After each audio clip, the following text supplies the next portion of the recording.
Et Shalom Makiam, Shalom. Commençons tout d'abord en donnant tout honneur et toute gloire à notre pouvoir, Yahweh, Bahasham, Yahweh Shai, Bahasham Racha Kodash. Tout d'honneur et respect aux apôtres de Great Millstone, ceux qui guident bien les élus de la nation d'Israël et bien sûr Shalom aux élus. Cette leçon va porter sur cette vidéo de cette femme qui a eu un rêve il n'y a pas trop longtemps. Et son rêve faisait référence à la guerre. Elle a eu un rêve de la guerre qui allait venir aux États-Unis. Elle mentionne aussi, bien sûr, que le Canada sera affecté. Tout cela est prophétique.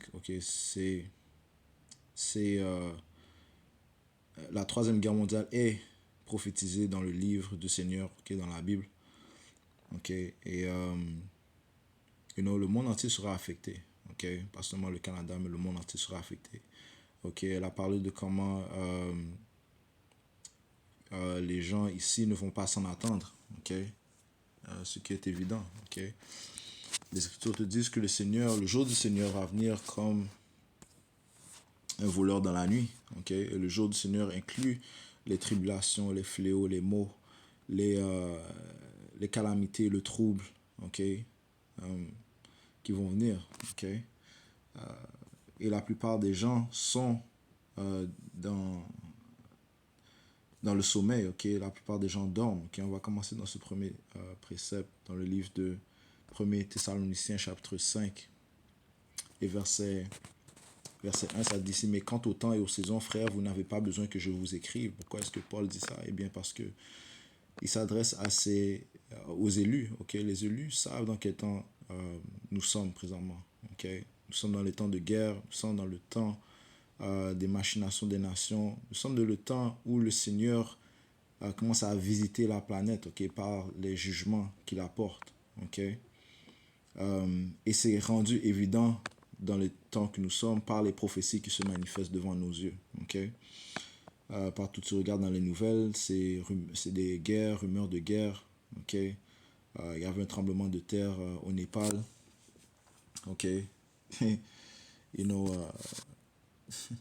Royaume contre royaume. Tout ceci sont des prophéties mentionnées par notre Seigneur Yahweh Bashem Yahweh Shai, dans son livre. Alright, so verset 2, ça dit ici: car vous-même savez parfaitement que le jour du Seigneur vient ainsi comme un voleur dans la nuit. Le jour du Seigneur va venir comme un voleur dans la nuit. À un moment où on ne s'en entend pas. Verset 3: car lorsqu'ils diront paix et sécurité, alors une soudaine destruction viendra sur eux, comme les douleurs d'une femme enceinte en travail, et ils n'échapperont pas. Ils seront pris dans ces douleurs, ils seront pris dans les calamités. Et les calamités vont venir une après l'autre. Les gens ne pourront pas s'en échapper. Seuls les élus, bien sûr, seront préservés. Et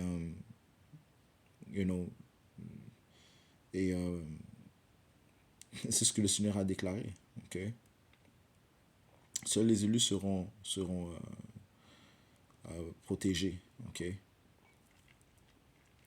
Verset 4: mais vous, frères, vous n'êtes pas dans l'obscurité pour que ce jour-là vous surprenne comme un voleur. Encore une fois, il s'adresse aux élus. Parce que les élus veillent. Ce sont aussi appelés des sentinelles. Ils prennent la garde et avertissent les autres qui écoutent des prophéties, des choses que l'on voit. Verset 5: vous êtes tous des enfants de lumière et des enfants du jour. Nous ne sommes pas de la nuit ni de l'obscurité. Par conséquent, ne dormons pas comme font les autres, mais veillons et soyons sobres. Car ceux qui dorment la nuit, et ceux qui s'enivrent sont ivres la nuit. Et ça, c'est la condition dont se trouve la plupart du monde. Ils sont dans le sommeil, ils dorment. Ils sont hypnotisés par les déceptions, les stratagèmes, les devises du diable. Ce qui les rend ivres.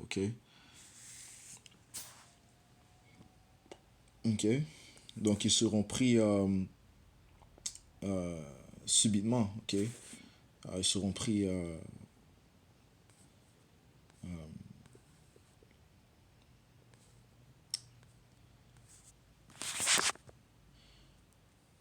sans attendre.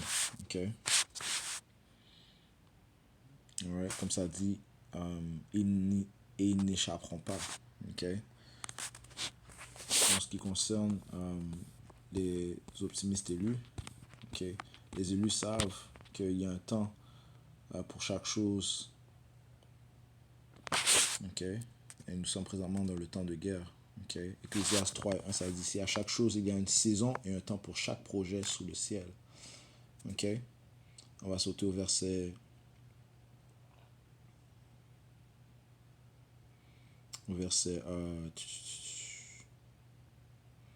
8. Un temps pour aimer et un temps pour haïr. Un temps de guerre et un temps de paix. Ok.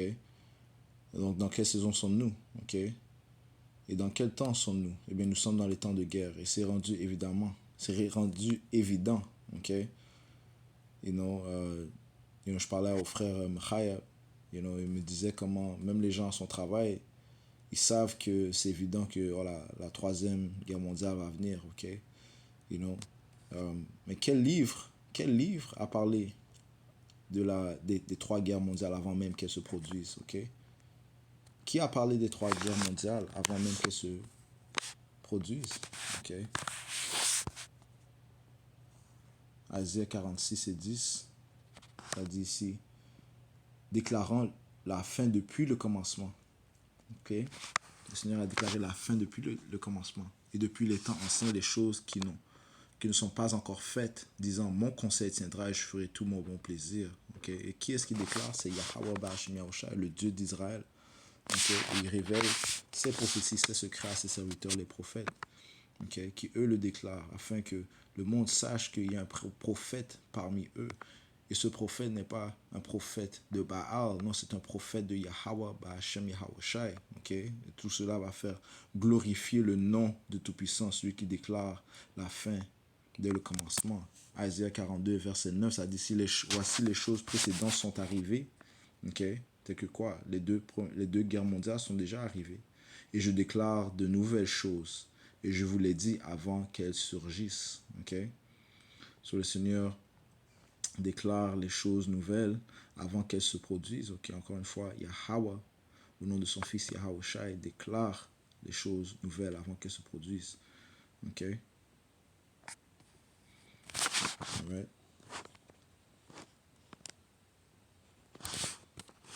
Allons dans le livre d'Apocalypse, chapitre 11, verset 14, ça dit ici, le second malheur est passé, donc cette deuxième guerre mondiale, ok, est passée, et voici le troisième malheur vient rapidement, et nous sommes dans le temps de la troisième guerre mondiale, ok, nous sommes dans le temps où cette troisième guerre mondiale est rendue évidente, ok.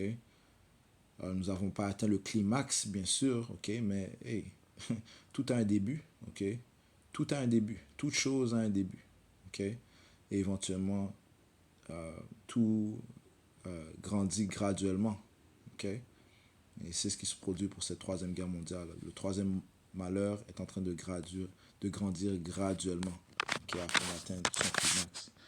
Et son climax, c'est la destruction de l'Amérique, ok, faisant référence à au rêve qu'a eu la demoiselle, la femme, ok. La guerre va venir en Amérique, ok. Et bien sûr dans d'autres pays, ok, mais la grande destruction se produira en Amérique, ok.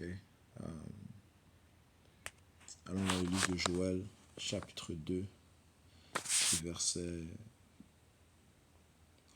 28. Ça dit, et il arrivera après cela que je répandrai mon esprit sur toute chair. Quel esprit? L'esprit de vérité, okay? Cet esprit de prophétie. Okay? Et vos fils et vos filles prophétiseront. Vos hommes âgés feront des rêves et vos jeunes gens verront des visions. Okay? C'est ce que l'on voit avec le rêve qu'a eu cette femme. Okay? Alright? Elle a eu un rêve de la guerre, man. Okay? Et qui a mis cette idée dans ses pensées? Yahweh Ba'Hashem Yahusha, man. Je relis verset 28, et il arrivera après cela que je répandrai mon esprit sur toute chair. Ça, c'est une prophétie. Ce qu'elle vient de dire, de raconter, ce qu'elle raconte dans la vidéo, euh, c'est une prophétie qui se manifeste devant nous. Ok? Encore une fois, la prophétie va toujours régner. Ok? Le témoignage de Yahusha va régner sur toutes choses. Ok? Il arrivera après cela que je répandrai mon esprit sur toute chair, et vos fils et vos filles prophétiseront, vos hommes âgés feront des rêves, et vos jeunes gens verront des visions. Ok? Joël 2, Joël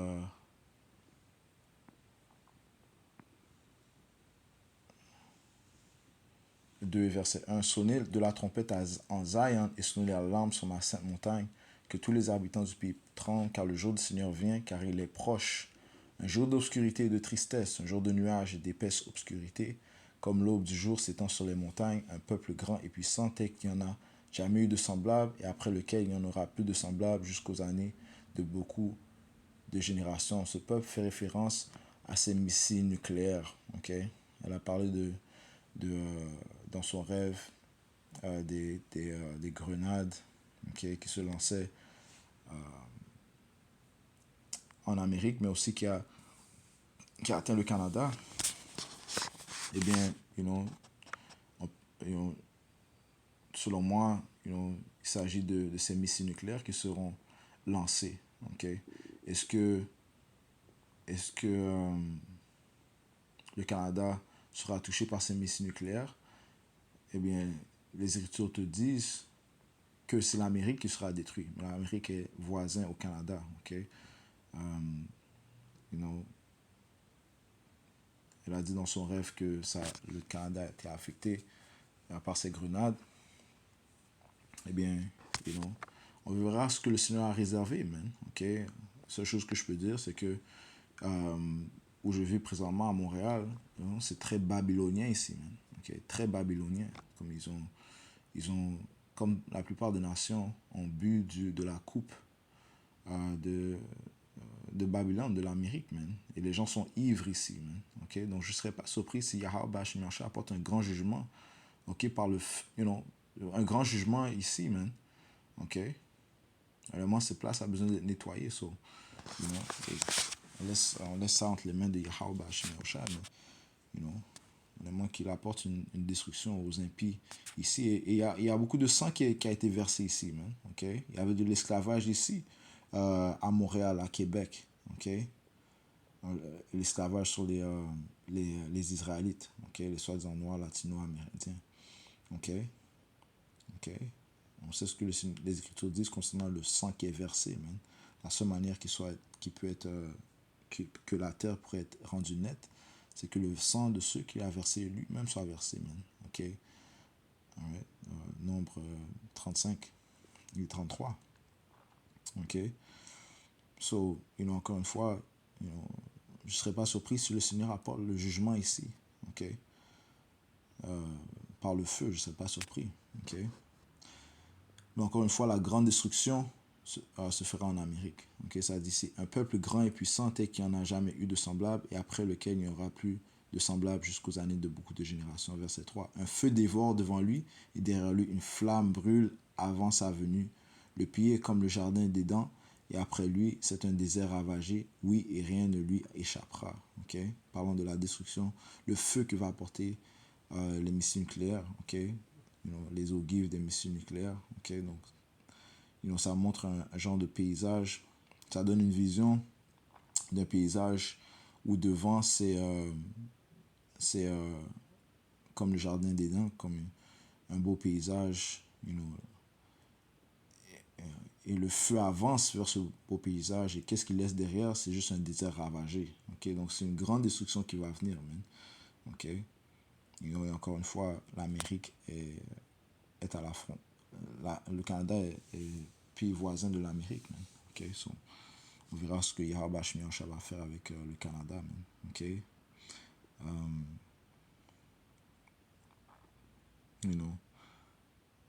Verset 4, leur forme est comme la forme des chevaux, ils courront comme des cavaliers. Okay? Donc c'est parabolique faisant référence à ces missiles nucléaires. Okay?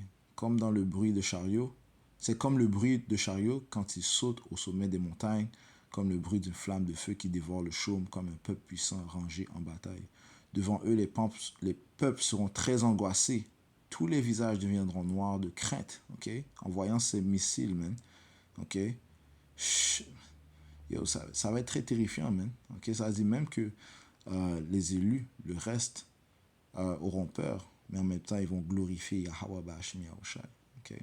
Verset 7, ils courront comme des hommes puissants, ils monteront sur la muraille comme des hommes de guerre, ils marcheront chacun sur son chemin et ne rompront pas leur rang. Okay? So, ils vont atteindre leur objectif. Okay? Ces missiles nucléaires vont atteindre leur objectif. Okay? Une chose, je dois mentionner aussi que le Canada est allié avec l'Amérique. Okay? Quand ça vient avec les sanctions qu'ils ont mises en Russie, l'Amérique a mis des sanctions en russe, le Canada a mis des sanctions envers les Russes. Okay? Le Canada est allié avec les États-Unis durant les guerres mondiales. Okay? So, okay.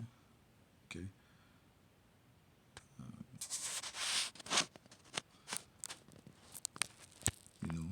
Même en ce qui concerne ce qui se passe en Israël, le Canada a pris sa position. Okay? Ils ont dit qu'Israël a le droit de se défendre. Okay? Pourtant, il y a plein de Palestiniens qui protestent ici. Qu'est-ce qui va se produire? Est-ce qu'ils vont les mettre dans des camps de concentration? Eh bien, plusieurs choses vont se produire, man. Okay? Non seulement aux États-Unis, mais ici au Canada aussi, man. Okay? Right?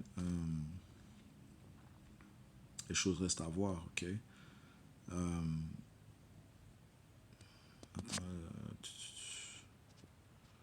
Ils courront, verset 6, devant eux les peuples seront très angoissés, tous les visages deviendront noirs de crainte, ils courront comme des hommes puissants, ils monteront sur la muraille comme des hommes de guerre, ils marcheront chacun sur son chemin et ne rompront pas leur rang. Verset 8, l'un ne pressera pas l'autre, chacun marchera dans son sentier et quand ils tomberont sur l'épée, ils ne seront pas blessés. Donc même les défenses, les systèmes de défense contre les missiles nucléaires ne pourront pas les arrêter. Okay? Donc ils vont atteindre leur objectif et vont apporter la destruction qu'ils ont été destinés à apporter. Okay? Verset 9, ils iront ça et là dans la ville, ils courront sur la muraille, ils monteront sur les maisons, ils entreront par les fenêtres comme un voleur. La terre tremblera devant eux, les cieux seront ébranlés, le soleil et la lune seront obscurcis, les étoiles retireront leur éclat. Okay? Donc l'après-effet des missiles nucléaires sera terrible, man. Okay? Il y aura la noirceur, l'obscurité, okay? Bien sûr, des grands tremblements de terre.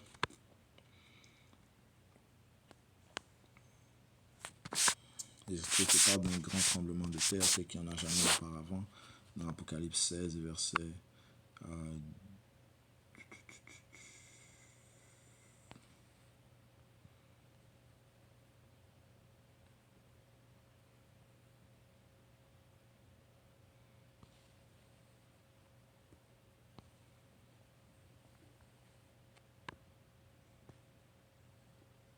18, et il y a eu des voix et des tonnerres et des éclairs, et il y a eu un grand tremblement de terre tel qu'il n'y en a pas eu depuis que les hommes sont sur la terre.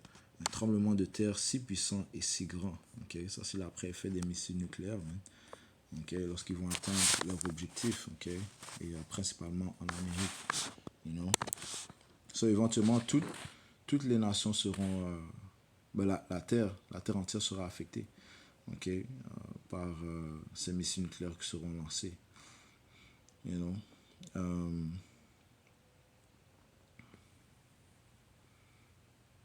Et encore une fois, bien sûr, le Canada sera affecté. Okay?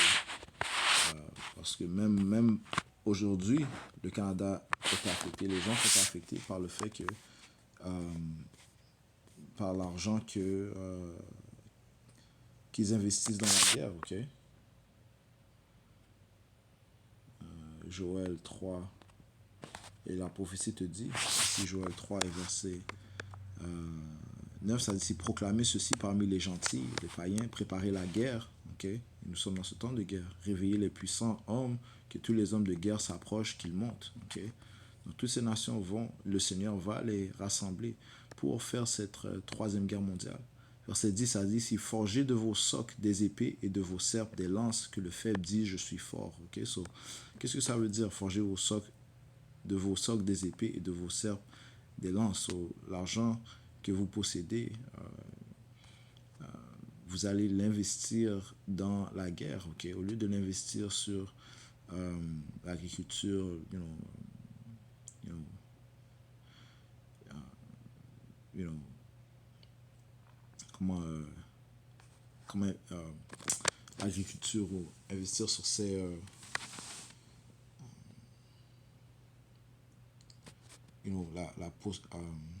comment nourrir ses habitants, ok?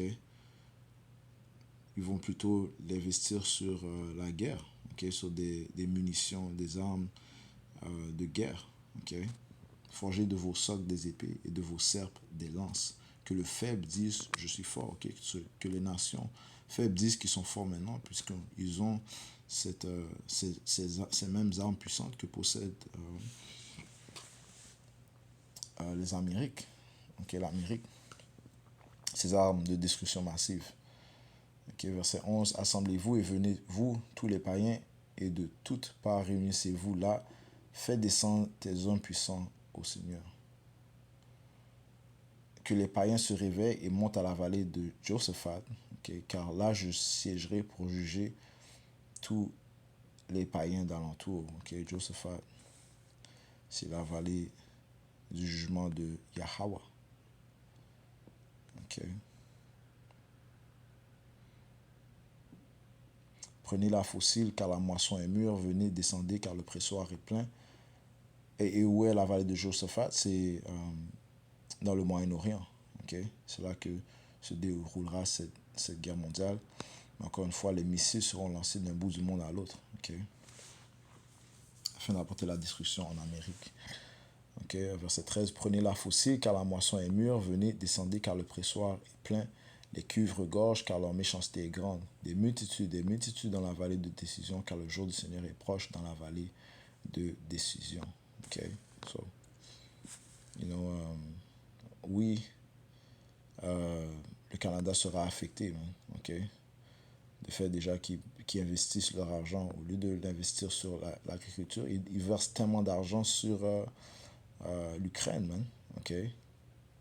Par exemple, okay? Mais combien plus lorsque les choses vont s'intensifier. Okay? So, la famine va venir, ce qui va affecter bien sûr le Canada. Okay? Le Seigneur a réservé toutes sortes de fléaux aussi. Okay? Les virus, okay? Par exemple. So, oui, le Canada sera affecté et ça va frapper les gens subitement. Okay? Ils ne s'en attendront pas. Okay? La femme a dit ça, mais la Bible a déclaré ça. Okay? Et c'est Yahweh Shmiosha qui a donné cette vision à cette femme. Okay? Okay?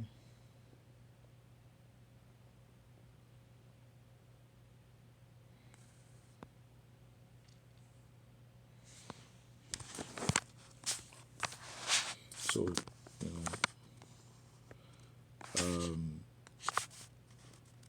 je vais mettre le link de la vidéo dans la description.